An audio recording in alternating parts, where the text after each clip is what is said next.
Ito'y isang dokumentaryong palabas tungkol sa pakikibaka at tagumpay ng ating bayan.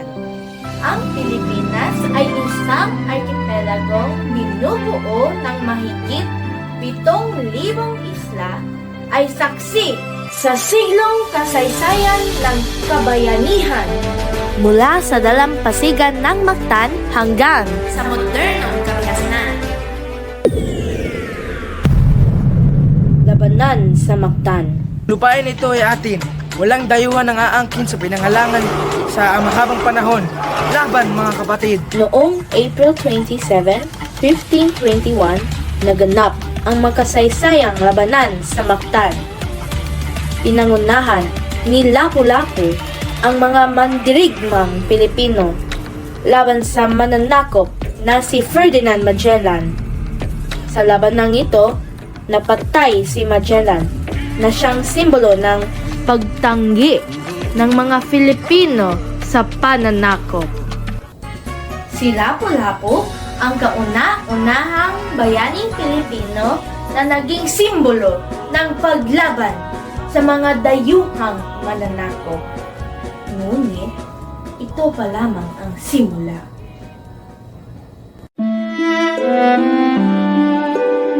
Sa pananampalataya at pagsunod, makakamtan ninyo ang inyong kaligtasan. Puwersahang pinapalitan ng mga prayle ang paniniwala ng mga Pilipino at sinisira ang kanilang katutubong kultura. Ang simbahan ay naging kasangkapan ng gobyernong Espanyol upang mapanatili ang kapangyarihan at kontrol sa mga Pilipino. Nakita ni Bonifacio ang matinding pang-aapi ng mga Espanyol sa mga Filipino. Dahil sa pang-aabusong ito, maraming Pilipino ang naggalit sa mga prayle na naging daan sa pagsisimula ng Rebolusyong Pilipino.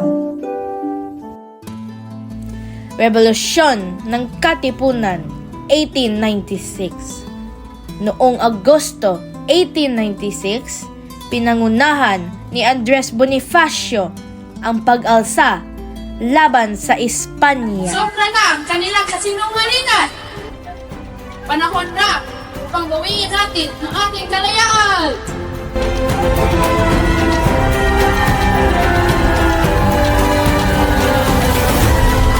At sabay-sabay nilang pinunit ang kanilang mga sedula.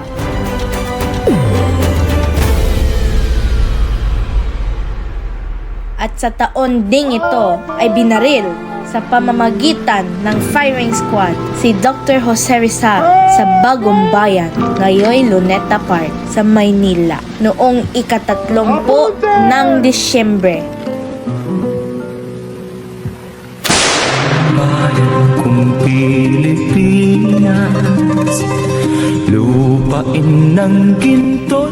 Bagamat natalo si Andres Bonifacio sa ilang labanan at umatras patungong Montalban, nagpatuloy ang laban sa pamumuno ni Emilio Aguinaldo sa Cavite. Noong Marso 1897, ginanap ang kumbensyon sa Tejeros kung saan si Aguinaldo ang hinirang na pangulo ng bagong republika na nagdulot ng tensyon sa pagitan nila ni Bonifacio at Aguinaldo. Noong ika-10 ng Mayo 1897 sa kabundukan ng Maragondon sa Cavite, pinatay si Andres Bonifacio at ang kapatid niyang si Procopio sa utos ng revolusyong pamahalaan ni Emilio Aguinaldo. Sa Disyembre 1897, nilagdaan ni Aguinaldo ang kasunduan sa Biak na Bato at pumunta sa Hong Kong pagkatapos niyang tumanggap ng 400,000 pesos bilang bahagi ng kasunduan niya sa Espanya.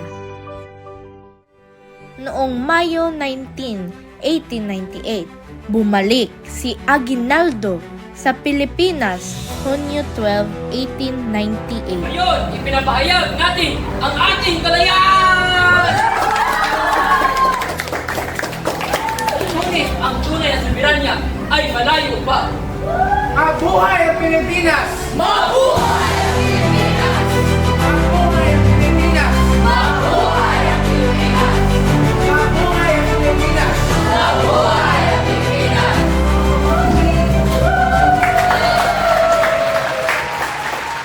Gayunpaman, sa ilalim ng kasunduan ng Estados Unidos at Espanya sa Paris noong Disyembre 10, 1898, binayaran ng Estados Unidos ang Espanya ng 20 million US dollars para sa Pilipinas.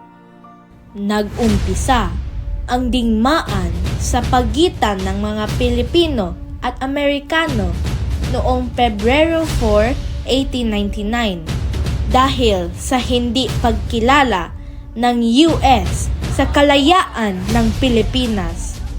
Nagpatuloy ang laban ng mga Pilipino bilang gerilya.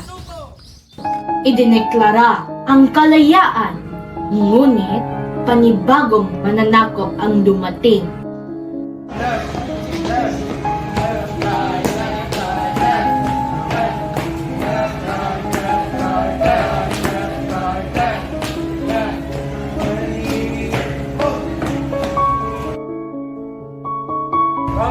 Nagdala ng modernisasyon ang mga Amerikano, pero kasabay nito ang panibagong hamon. Nahuli si Aguinaldo ng mga Amerikano noong Marso 23, 1901 at nanumpa siya ng katapatan sa mga Amerikano.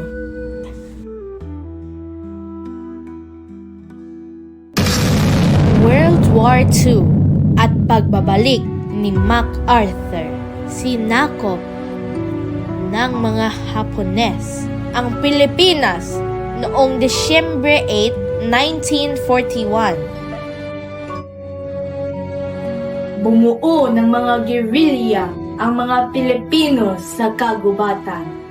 Lumalaban tayo sa dilim, ngunit ang ating lakas sa loob, asinliwanag ng araw, hindi tayo susuko! Nagbalik si MacArthur noong Oktubre 20, 1944 at pinalaya ang Pilipinas mula sa mga Hapones noong 1945. Aktibong nakikipaglaban din ang mga gerilya. Ang ating lakas sa loob, asinliwanag ng araw. Sinubok ng Second World War ang diwang Pilipino. Ngunit sa tapang at pagkakaisa, huling nanaig ang kalayaan. land. Philippines, my Philippines.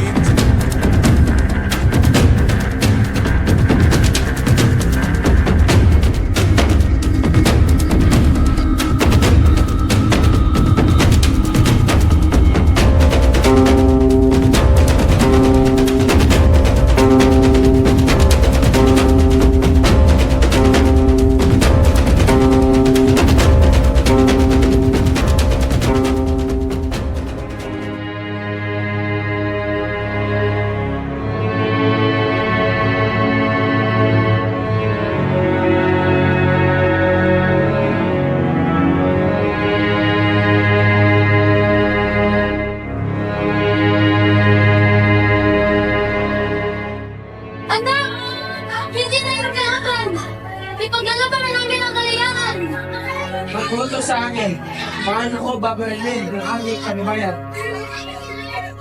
Kapitan, hindi mo kailangan. Ang mga sundalo ay para sa bayan, hindi laban sa bayan.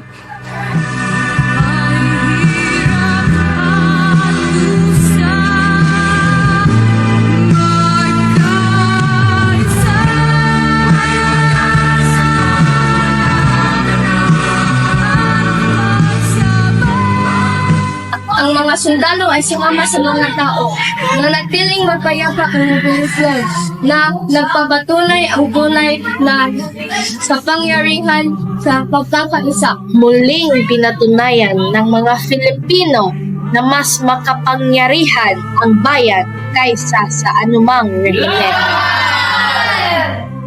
Sa modernong panahon, patuloy na lumalaban at nagpapakilala ang mga Filipino sa buong mundo. Sa chess, nakilala bilang chess grandmasters sina Eugene Torre,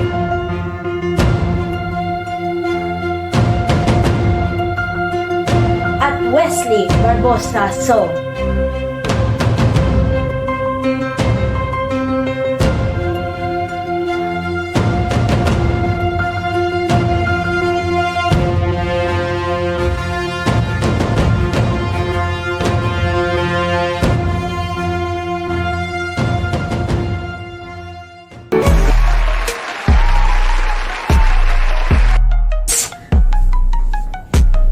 Kilala ang Gilas Pilipinas, ang kumakatawan sa bansa sa mga international competition in basketball.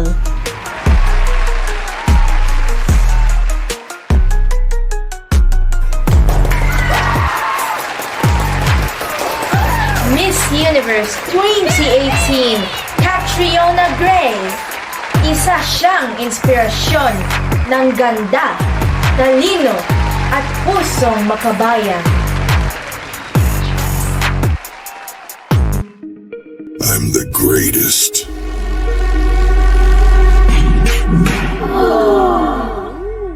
Again, I'm the greatest.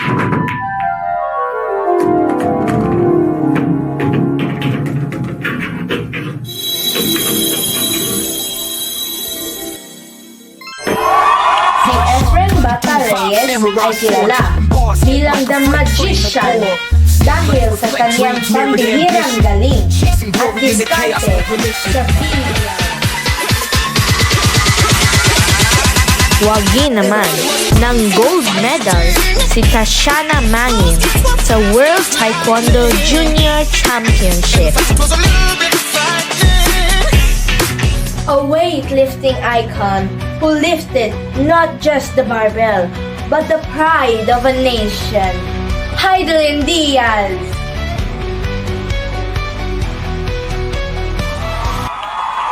Carlos Yulo is a two-time Olympic champion, a six-time World Championship medalist, winning 2 golds, 2 silvers, and 2 bronzes, a 10-time Asian champion, and a 9-time SEA Games champion.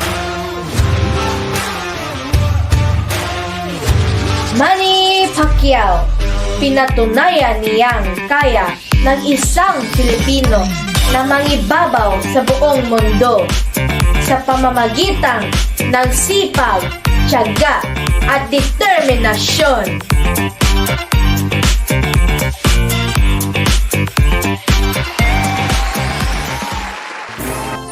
Marami pa tayong bayani at personalidad na di nabanggit, ngunit nananatili silang buhay at nakaukit sa ating makabayang puso. Mahal. Sa kasalukuyan, maraming hamon ang hinaharap ng Pilipinas.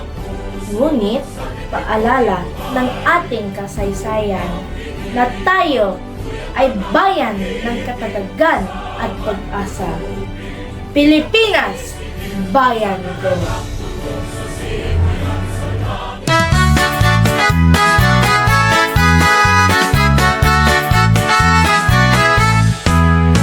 Sa aming paaralan dito sa Lapu-Lapu City, nagdipon kaming mga taga-CCII na estudyante. Project namin sa MAPE, ang kasaysayan aming binuhay. Si Goldie ang direktor at tagapagsalaysay. Si Dirk si Lapu-Lapu, mandirigmang matapang. Si Kian, si Rizal, talino't wika ang puhunan. Si Jesse Bonifacio, sigaw ng kalayaan. Si Yeshua, si Aguinaldo, tagumpay ang tangan. Bayan ko, kwento ng lahi, bayani at kasaysayan sa puso'y nakaukit. Mula kahapon, ngayon'y nag-aalab. Sa kamera naming kabataan, ang kasaysayan ay buhay.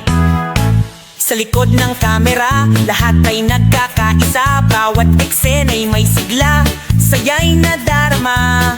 Pag-arte Arte't pagsayaw, tawa'y pumapa, ilan lang kasaysayan ng bayan, sama-sama naming tinutuklas. Si Simon ay atleta, basketball ang laro. Si Bray nagta-taekwondo, kilos niyang sigurado.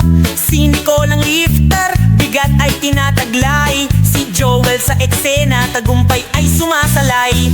Bayan ko, kwento ng lahi, bayani at kasaysayan sa puso'y nakaukit. Mula kahapon, ngayon'y nag-aalab, sa Lapu-Lapu City ang kasaysay na'y buhay.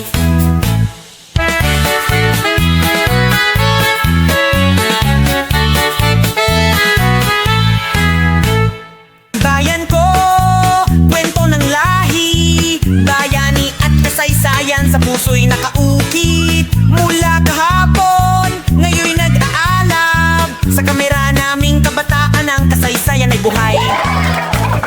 Oo nga pala, bago makalimutan, si Sir Jerry lang, guro namin dito. Hey, good morning, class. Good morning!